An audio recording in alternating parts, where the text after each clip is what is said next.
Big boss Kannada season 11ರ ಸ್ಪರ್ಧಿ Rajat Kishan social ಮೀಡಿಯಾದಲ್ಲಿ ಶೇರ್ ಮಾಡಿಕೊಂಡ ಒಂದೇ ಒಂದು ರೀಲ್ಸ್ ಅವರನ್ನ ಸಂಕಷ್ಟಕ್ಕೆ ದೂಡಿದೆ. ಕೇವಲ ರಜತ್ ಮಾತ್ರವಲ್ಲದೆ ವಿನಯ್ ಗೌಡ ಕೂಡ ಇದರಿಂದ ದೊಡ್ಡ ತೊಂದರೆಗೆ ಸಿಲುಕಿಕೊಂಡ್ರು. ಜೈಲಿಗೆ ಹೋಗಬೇಕಾದ ಸಂದರ್ಭ ಕೂಡ ಬಂತು. ಶಸ್ತ್ರಾಸ್ತ್ರ ಕಾಯ್ದೆ ಅಡಿ ಇಬ್ಬರನ್ನು ಬಂಧಿಸಲಾಗಿತ್ತು. ಮನೋರಂಜನೆಗಾಗಿ ಮಚ್ಚು ಹಿಡಿದು ರೀಲ್ಸ್ ಮಾಡಿದ ರಜತ್ ಹಾಗೂ ವಿನಯ್ 3 ದಿನಗಳ ಜೈಲುವಾಸ ಅನುಭವಿಸಿದ್ರು. ಸದ್ಯ ಈ ಪ್ರಕರಣದಲ್ಲಿ ಇಬ್ಬರಿಗೂ ರಿಲೀಫ್ ಸಿಕ್ಕಿದೆ. ಜೈಲಿನಿಂದ ಬಿಡುಗಡೆಯಾದ ಬಳಿಕ ವಿನಯ್ ಅವರು ವಿಡಿಯೋ ಮೂಲಕ ತಮ್ಮ ಅಭಿಮಾನಿಗಳಿಗೆ ಕ್ಷಮೆ ಕೇಳಿದ್ರು. ಆದರೆ ರಜತ್ ಈ ಕುರಿತು ಎಲ್ಲೂ ಮಾತನಾಡಿರಲಿಲ್ಲ.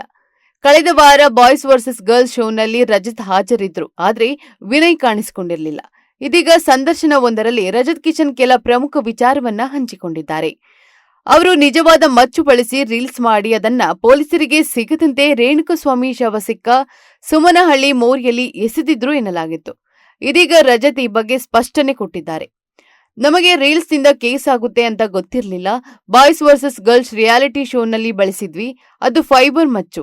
ರೀಲ್ಸ್ ಮಾಡಿದ್ಮೇಲೆ ಕಾರಲ್ಲಿ ಮಚ್ಚು ಇಡೋದು ಬೇಡ ಅನಿಸ್ತು.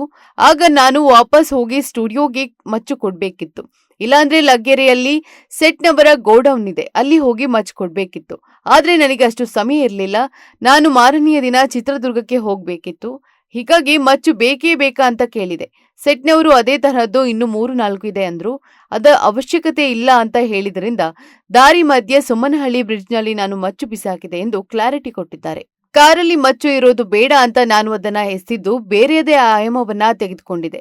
ಈಗ ದರ್ಶನ್ ಸರ್ ಅವರ ಕೇಸ್ಗೂ ರೇಣುಕಸ್ವಾಮಿ ಸಾವಿಗೆ ಲಿಂಕ್ ಮಾಡ್ತಾ ಇದ್ದಾರೆ. ಇದು ಸರಿಯಲ್ಲ. ಮಚ್ಚು ಬಿಸಾಕಿದ್ದು ನನಗೆ ಗೊತ್ತಿತ್ತು, ಆದ್ರೆ ಅವರಿಗೆ ಇದರ ಬಗ್ಗೆ ಗೊತ್ತಿರಲಿಲ್ಲ. ಅದೇ ತರಹದ ಮಚ್ಚನ್ನು ತಂದುಕೊಟ್ರು.